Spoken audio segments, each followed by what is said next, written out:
महंगाई की सताए अवाम के लिए एक और बुरी खबर। चाय की पत्ती की कीमत में इजाफा हो गया। ज़रा के मुताबिक गुज़िश्ता बरस के मुकाबले में चाय की पत्ती की कीमत में 20 से 30% तक इजाफा हुआ है।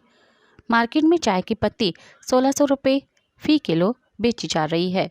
खुली पत्ती के बाद ब्रांड 1400 रुपये फ़ी किलो तक दस्तयाब है, जबकि मकामी कहवा की पत्ती 1400 से 1600 रुपये फ़ी किलो तक फ़रोख्त हो रही है। एक साल के दौरान चाय का कप 20 रुपये तक महंगा हुआ है। आम ढाबे पर चाय का कप 70 रुपये तक बेचा जा रहा है। शहरियों के मुताबिक हर चीज़ की तरह चाय और कहवा भी महंगे हो रहे हैं।